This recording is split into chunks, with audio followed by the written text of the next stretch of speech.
Bharatiya Janata party നയിക്കുന്ന തീർച്ചയായും വിവാഹത്തിന്റെ പിന്നാലെ കടന്നു വരുന്നത്.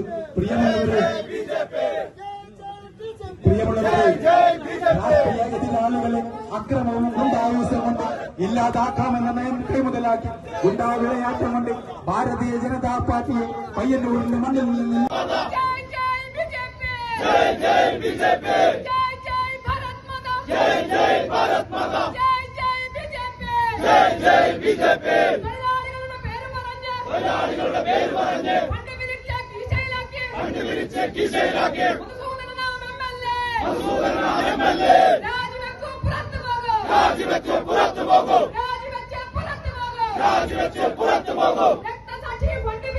രക്തസാക്ഷി ഫണ്ട് പിരിച്ച് സംസ്ഥാനത്തെ വഞ്ചിച്ച കള്ളന്മാർക്ക് ശിങ്കടി പാടാൻ നാണമില്ല CPM കള്ളന്മാർക്ക് ശിങ്കടി പാടാൻ നാണമില്ല CPM ആശയസമരം തോറ്റപ്പോൾ ആയുധമെന്തും മാർക്സിസ്റ്റ് ആശയസമരം തോറ്റപ്പോൾ ആയുധമെന്തും മാർക്സിസ്റ്റ് സത്യം ജനങ്ങൾ അറിയുമ്പോൾ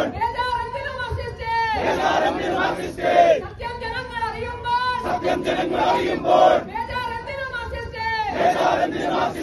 പാർട്ടിയിൽ അതുകൊണ്ട് സുധാകരന്റെ കൂടെ നിന്ന് ഫോട്ടോ എടുത്തത് നിങ്ങളൊന്ന് ആലോചിച്ച് നോക്കി. ഇതെന്തും പരിപാടിയാ, ഇതെന്തും മര്യാദയാ?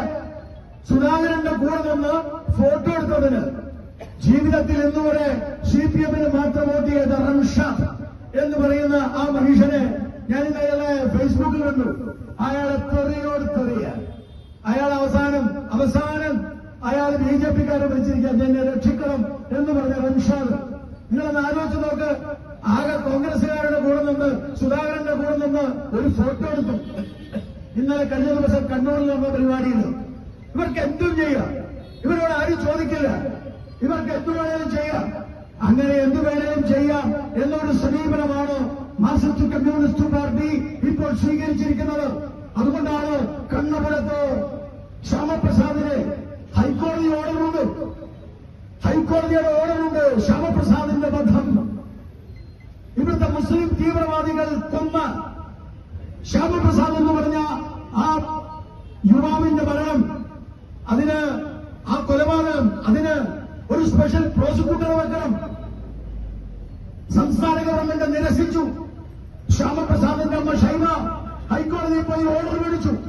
പക്ഷെ ഹൈക്കോടതി ഓർഡർ മേടിച്ചിട്ടും അത് കൊടുക്കാനും വയ്ക്കാനും ഇതുപോലെ തന്നെയാണ് ഒരു MLA സത്യപ്രതിജ്ഞ ചെയ്ത് അധികാരത്തിൽ വന്ന ഒരു MLA ഫണ്ട് മോഷ്ടിച്ച് സ്വന്തം സഖാക്കന്മാർക്ക് വിതരണം ചെയ്തും ഗുണ്ടകളെ പരിപോഷിപ്പിക്കാനും ഒരു പാവം ഒരു രക്തസാക്ഷിയുടെ കുടുംബത്ത് കൊടുക്കേണ്ട ഫണ്ട്, ആ ഫണ്ട് മോഷ്ടിക്കുക എന്ന് പറഞ്ഞാൽ ഈ മധുസൂദനൻ ശരിയായ ശവന്തീനിയാണ് എന്ന് ഭാരതീയ ജനതാ പാർട്ടിക്ക് പറയേണ്ടി വരും. ഈ ശവന്തീനി രാഷ്ട്രീയമാണ് ഇന്നത്തെ CPMന്റെ രാഷ്ട്രീയം. ഇവർ സഖാക്കന്മാരെ രക്തസാക്ഷികളാക്കുന്നു, ഇവര് ആ രക്തസാക്ഷിയിൽ നിന്നും ഫണ്ട് ഉണ്ടാക്കുന്നു, ആ ഫണ്ട് കൊള്ളയടിക്കുന്നു. ഇതാണ് അവരുടെ സമീപനം. അതുകൊണ്ട് ഞങ്ങളുടെ ഫണ്ട്, ഞങ്ങളുടെ സഖാവ്, ഞങ്ങൾ കൊള്ള ചെയ്തെന്ന് പറഞ്ഞാൽ ഈ MLAക്ക് അതിനുള്ള അവകാശമില്ല. അതുകൊണ്ട് ഭാരതീയ ജനതാ പാർട്ടി പറയുന്നു, സ്വന്തം സഖാക്കന്മാർ തന്നെ കൃത്യമായി ഉന്നയിക്കപ്പെട്ട ഒരു ആരോപണം നിഷേധിച്ചിട്ടില്ല. KK രാഗേഷ് ഇന്നലെ പറഞ്ഞത് 2002 ഞങ്ങൾ ഇത് ഒത്തുതീർപ്പാക്കിയതെന്നാണ്. ഫണ്ട് മോഷ്ടിച്ചിട്ടില്ല, ഫണ്ട് തട്ടിപ്പറിച്ചിട്ടില്ല എന്ന് പറഞ്ഞിട്ടില്ല. റെസീപ്റ്റ് ബുക്കിൽ എഴുതിപ്പോയത് തെറ്റാണ്, അതുകൊണ്ട് ഓഫീസ് സെക്രട്ടറിക്കെതിരായിട്ടാണ് ഞങ്ങൾ നടപടിയെടുത്തത് എന്നാണ് രാഗേഷ് പറഞ്ഞത്. അതിന്റെ അർത്ഥമല്ല, അതിന്റെ അർത്ഥം ഈ രക്തസാക്ഷിയുടെ കരുരാജ് എന്ന് പറഞ്ഞ സഖാവിന്റെ ആ ഫണ്ട്, സഖാവ് രക്തസാക്ഷി ഫണ്ട് ഇവര് മോഷ്ടിച്ചു എന്നുള്ളതിന്റെ തെളിവാണ്. തൊഴിലാളി വർഗ സർവാധിപത്യമാണ് കമ്മ്യൂണിസവും മാർക്സിസവും. പക്ഷെ ഇവിടെ തൊഴിലാളി വർഗ സർവാധിപത്യത്തിന് പകരം തൊഴിലാളി വർഗത്തെ മറന്ന പാർട്ടി വർഗ സർവാധിപത്യമായി മാറിയിരിക്കുകയാണ്. ആരാ പാർട്ടി? പാർട്ടി എന്ന് പറഞ്ഞ ഈ മധുസൂദനനെ പോലെയുള്ള തെമ്മാടികളാണ് ഇന്നത്തെ CPM എന്ന് പറയുന്ന പാർട്ടി എന്ന് പറയാതിരിക്കാൻ നിർവാഹമില്ല. ഭാരതീയ ജനതാ പാർട്ടി ചോദിക്കുകയാണ്, MV ഗോവിന്ദൻ മാഷും കേരളത്തിലെ മുഖ്യമന്ത്രി പിണറായി വിജയനും ധൈര്യമുണ്ടോ? രക്തസാക്ഷി ഫണ്ടുകൾ, CPMന്റെ രക്തസാക്ഷി ഫണ്ടുകളെ കുറിച്ച് ഒരു അന്വേഷണം നടത്താൻ നിങ്ങൾക്ക് ധൈര്യമുണ്ടോ എന്ന് ഭാരതീയ ജനതാ പാർട്ടി വെല്ലുവിളിക്കാൻ ആഗ്രഹിക്കുകയാണ്. ധൈര്യമുണ്ടോ? കാരണം ഒരു സഖാവ് തന്നെയാണ് ഈ കാര്യം പറഞ്ഞിരിക്കുന്നത്.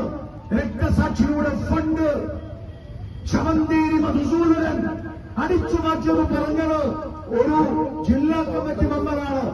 നിങ്ങൾ BJP-കാരല്ല പറഞ്ഞത്, കോൺഗ്രസ് അല്ല പറഞ്ഞത്. അത് പറഞ്ഞത് ഒരു രക്തസാക്ഷിയാ. ആ രക്തസാക്ഷിയുടെ ഫണ്ട് പറഞ്ഞത് ഒരു ജില്ലാ കമ്മിറ്റി മെമ്പറാ, കുഞ്ഞകൃഷ്ണൻ. ഞാൻ ഇങ്ങോട്ട് വരുമ്പോൾ ഒരു ബോർഡ് കണ്ടു, ഇയാൾ ഒറ്റുകാരനാണ്. ഭാരതീയ ജനതാ പാർട്ടി ചോദിക്കാൻ ആഗ്രഹിക്കുന്ന ചോദ്യം, സത്യം പറഞ്ഞവനെ ഒറ്റുകാരൻ എന്നാണോ CPM വിളിക്കുന്നത് എന്നാണ് BJPക്ക് ചോദിക്കുവാനുള്ളത്. ഇടതുപക്ഷത്തിന്റെ കൂടെ നിന്ന് ഇക്കണ്ടകാലം പ്രവർത്തിച്ച ഒരു മനുഷ്യൻ സത്യം വിളിച്ചു പറഞ്ഞപ്പോൾ അവരെ ഒറ്റുകാരനായി ചിത്രീകരിക്കുകയാണ്. ഭാരതീയ ജനതാ പാർട്ടി ചോദിക്കാൻ ആഗ്രഹിക്കുന്ന ചോദ്യം, ഇന്നലെ കഴിഞ്ഞ ദിവസം കുഞ്ഞികൃഷ്ണന്റെ വീടിന്റെ മുമ്പിൽ പടക്കം പൊട്ടിച്ചു. പടക്കം പൊട്ടിച്ചാൽ പേടിച്ചു പോകുന്ന ആളാണോ കുഞ്ഞികൃഷ്ണൻ എന്നെനിക്കറിയില്ല. പക്ഷെ അദ്ദേഹത്തിന്റെ വീട്ടിൽ പോയി അദ്ദേഹത്തിന്റെ വീടിന് മുമ്പിൽ പടക്കം പൊട്ടിച്ചു. അത് കഴിഞ്ഞപ്പോൾ പ്രകടനത്തിൽ പങ്കെടുത്ത ഒരാളുടെ ബൈക്ക് കത്തിച്ചു. എന്ത് മര്യാദയോടാണോ ഈ നടക്കുന്നത്? നിഷാദ് എന്ന് പറയുന്ന DYFയുടെ നേതാവ് 20 കൊല്ലം ശിക്ഷിക്കപ്പെട്ട, പോലീസുകാരെ ആക്രമിച്ച് 20 കൊല്ലം ശിക്ഷിക്കപ്പെട്ട ആ നിഷാദിനെ കൊണ്ടുവന്ന് അത് പരോളിൽ വന്ന് അക്രമം നടത്തുക എന്നുള്ളത് ഇത് പയ്യന്നൂരിലെ CPM നേതാക്കന്മാർ ചെയ്യുമ്പോൾ അതിനെ നാം ഒരു ഗുരുതരമായ ഒരു ക്രമപ്രശ്നമായി നാം അതിനെ കാണേണ്ടതുണ്ട്. അതുകൊണ്ട് MLA കോടിക്കണക്കിന് രൂപ കട്ടുപിടിക്കുമ്പോ വെക്കട രക്തസാക്ഷിയുടെ ഫണ്ട്, വെക്കട പാവങ്ങളുടെ പണം എന്ന് മേശപ്പുറത്ത് വെക്കട എന്ന് പറയാൻ ആർജവമുള്ള സഖാക്കന്മാർ ആ പാർട്ടിയിൽ ഉണ്ടാവണം. ഉണ്ടാകുന്നില്ലെങ്കിൽ അത് മറ്റുള്ളവരെ കുറ്റമല്ല. അതുകൊണ്ട് ഇത്തരമൊരു ഗുരുതരമായ ആരോപണം നാം ചിന്തിക്കേണ്ട. ധനരാജ് മധുസൂദൻ MLAയും തമ്മിലുള്ള ചില ബന്ധങ്ങൾ തകരാറുന്ന പല കാരണങ്ങളുണ്ട്. അതിൽ ഒരു കാരണം മാത്രം ഞാനിവിടെ പറയാം. VPP മുസ്തഫ അദ്ദേഹത്തിന് ചില കാര്യങ്ങൾക്ക് വേണ്ടി ഇദ്ദേഹത്തെ ഉപയോഗിച്ചതാണ് കേട്ടത്.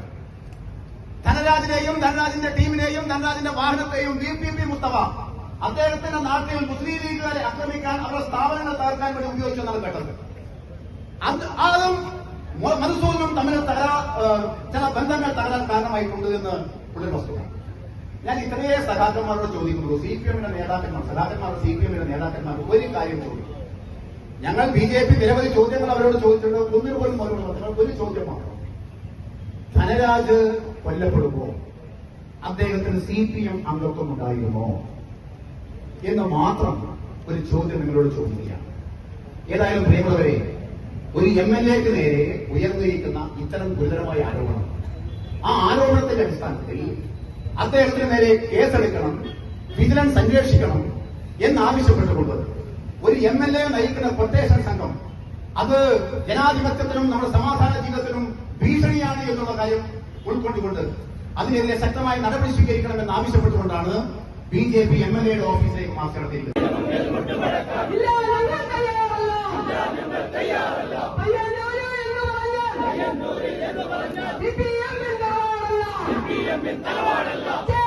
ഇടതുപക്ഷ രാഷ്ട്രീയ ഭാരതീയ ജനതാ പാർട്ടി നയിക്കുന്ന തീർച്ചയായും പിന്നാലെ കടന്നു വരുന്നത്